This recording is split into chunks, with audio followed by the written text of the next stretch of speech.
Ang sugo sa pagsangyaw sa maayong balita mao gyoy number 1 nga misyon sa mga apostoles ug sa tanang mga magtotoo.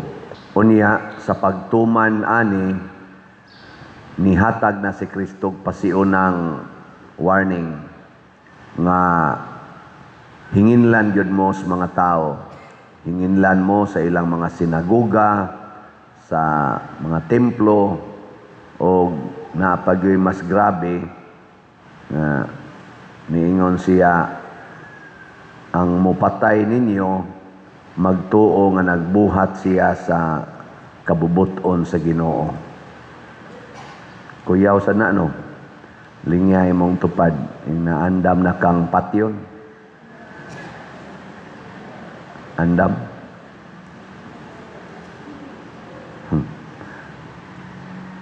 Kinsa man ning gipasabot ni Kristo nga mohingilin og mopatay, away lain kanara sang suod nimo, kauban sa simbahan, kauban sa katilingban, kauban sa panimalay. Mao sa nimo hingilin ang mohingilin katong laing tao, kana gyung kauban. Nya unsaon man ta paghingilin? Naay daghang paagi. Naay legal, naasay illegal, naasay psychological, naasay emotional. Depende lang unsay available. Nang litan ron imong asawa wa na kauyo nimo, o imong bana wa na kauyo nimo, sigihan kag torture emotionally. Og di jud ka mo pahawa, panagsaan og physical, kulata. Ana. Di jud kang pahawa, basig legal, ikihan na jud ka, mo divorce nimo, makig-legal separation. Mo na mga pagpanghingilin, or patyon jud ka. Ana, ipakuot ka. Suhol og taong mupatay. Haron lang yung kamawa na gyud sa ilang dalan. Nganong mahitabo man nga unta ang mensahe nga gipadala ni Kristo para aning mga tawhana nga iyang giwarningan, maayo mang balita. Kalisod sad ana nga ang maayong balita kalagutan na noon, kamo maglagot mo sa maayong balita. Di oy, ang daotang balita mo'y atong dumtan. Ang maayo manggong balita sa Ginoo lahi sa maayong balita sa tao. Ngilingay mong tupad ing na unsay gibalita sa Ginoo nimo gahapon. Na kay nabati nga maayong balita sa Ginoo gahapon.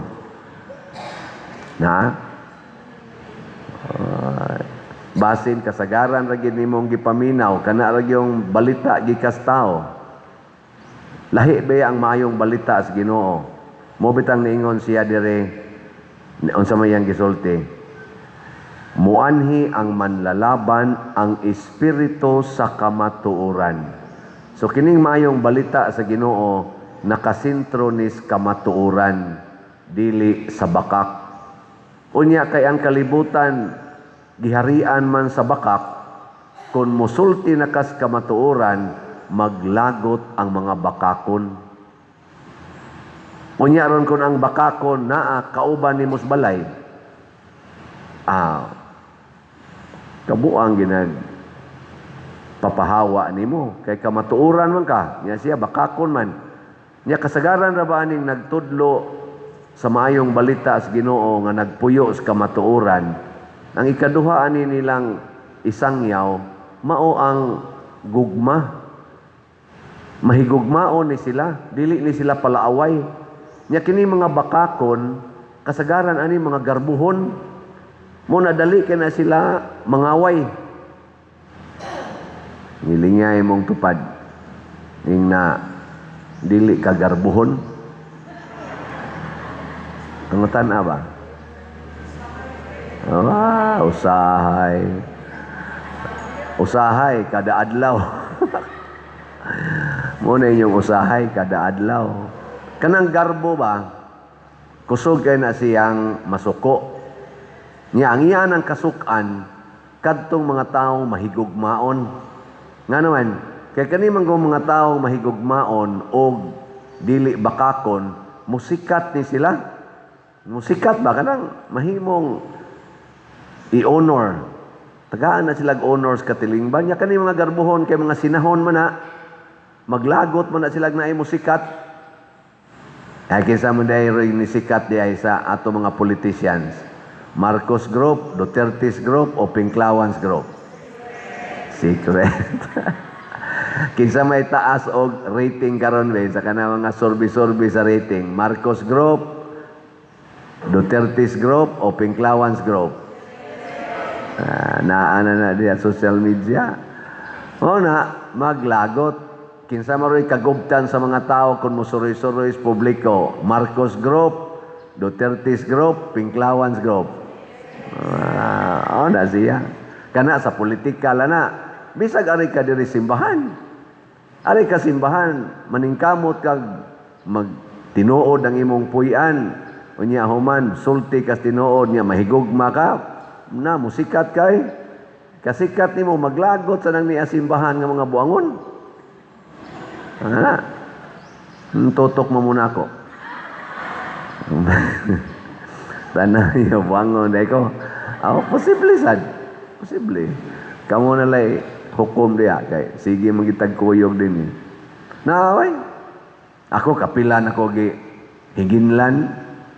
Di sa kumuingon nga tarong yung kay ko. Di sa kumuingon nga mahigugmaon kay ko. Pero matod pa ni San Pedro sa iyang sulat, mas maayo pa ng dumtan ta tungod kay nagbuhat ag maayo kaysa dumtan og daog-daogon ta tungod kay nagbuhat ag dautan. Mo na nakanindot kay limpyo ba ang atong konsensya. Karon bitaw na nasay rumor nga ninggawas na kuno ang warrant of arrest gikan sa ICC para ni Senador Bato de la Rosa. Namura sa nag-ilan ng gipabuto karon niya niingon dayon ang atong DILG secretary nga mag-andam kuno sila 10,000 ka mga ligon nga mga sundal o kanang pulis baka to para mudakop ni Senador Bato de la Rosa.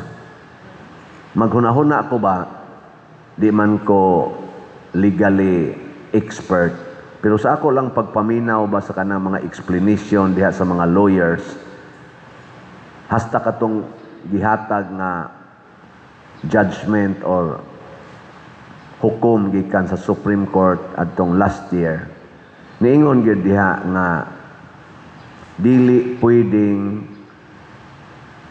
ang korte nga kanang foreign court like ICC mo diretso og implement sa ilang warrant of arrest or search warrant ba dinhis Pilipinas nga dili moagi sa atong mga local courts. Mo na ginay standard nga gi-implement sa Supreme Court. Pasabot moagi usa sa atong korte unya ang i-serve nga warrant mao na ang warrant nga gikan sa atong korte. Murabag check upon o sa scrutinize kung angayan bang iserve ng ilang foreign decision or foreign warrant. Nga naman, kay gitawag man tag sovereign country, dunay kaugalingnan, dunay independence, doon naman tayo kaugalingong konstitusyon, dili man ta under ni bisan kinsang nasod.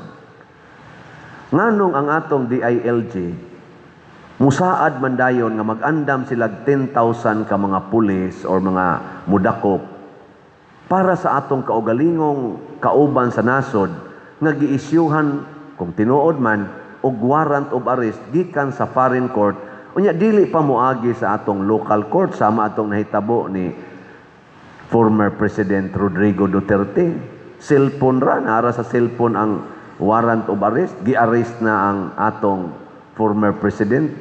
Pag-abot gikan sa Hong Kong, gidiritso og arrest, diretso ngadto sa Dahig. Karon to ana gipriso dito, ay siguro mabalik pa ba to diring buhi. Nya 81 anyos na gipriso lang yapon dito. Bisa na lang untag papiyansahon para dunay interim release. Wa gyud, deprived of liberty, property, rights. Unya wa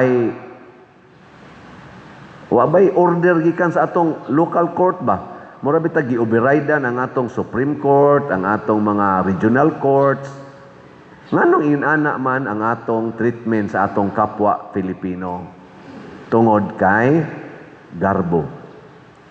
Wa natagiyahi sa ebanghelyo. Ug mao ni ang giingon ni Kristo, dili lang ni applicable natong mga magtotoo, applicable sad ni siya sa mga tao nga doon nagi panahon nga ang imong kaugalingong kadugo, kaugalingong nimong pamilya, maorasay mo patay nimo either politically or emotionally, psychologically or physically or legally. Kay tungod sa garbo, tungod sa kasina. Unyag moabot na gani ni unsa may atong buhaton. Ingos Kristo, gisultihan ta mundaan ani para inig-abot ana dili na mo mawad-an sa paglaom, dili mo ma-discourage. Lingay mong tupad, na di ka ma-discourage og mga bit imong bana, na di ka ma-discourage. Hayahay kay way mga bana, nya kamo sa mga bana og mga bit inyong asawa, di mo ma-discourage. Na kamong mga ginikanan, kung ang inyong anak mukontra na ninyo, di na mutuo ninyo, di mo ma-discourage. Unya ron kung ang pari dili na palitan og raffle ticket sa parishioner, dili ma-discourage. Di ko ma-discourage oy. Pilay ato rong halin, ato ng ticket, oy, niabot na tag 10,415. Yes. Salamat kayo. Nawa, nagkaanam nagkakusog inyong pinalitan og raffle ticket. Nga naman, daghanang nakasabot nga kining pagpalit og raffle ticket usa di ay ni siya ka kaluwasan. Kini di ang atong pagpalit og raffle ticket usa di ay ni ka ebanghelyo. Gospel kini. Nganong gospel man? Kay niingon si Kristo, sell everything you have and give it to the poor. O kinsa may poor karon ang atong parokya. O unsa may gikinahanglan sa atong parokya, nagkinahanglan ta nga mahuman ang atong bell tower kay naguba na sa una, gisugda na akong gisundan nga administrasyon, wa mahuman nya ato na rong gipadayon nya wa sa ta dinhi adoration chapel pertig yung pobriha ani kanini ang atong parokya, 163 years ni, shrine pa yun, why adoration chapel? Karon maghimo na ta. Ang atong CR din his una, pag-abot na ko, ang laki nga CR, mura dyan kang niid-id sa punuas lubi. Kay open man imong luyo, makita man ka dito sa mga taos luyo, kay mubo kayo ang gibuta nga kanang simento, pile, kutobras imong sampot, nya inig, id-id mo dito sa bawl, iglingi ni mo, akita na. Karon atong gitarong-tarong pero di lang gyapon kay tarong mo na maghimo tag bag-ong CR na tarong na gyud. Ana kay shrine gud ta. Ang atong moanhi dinhi sa shrine unya moingon la id-id lang dito lubi. Ana.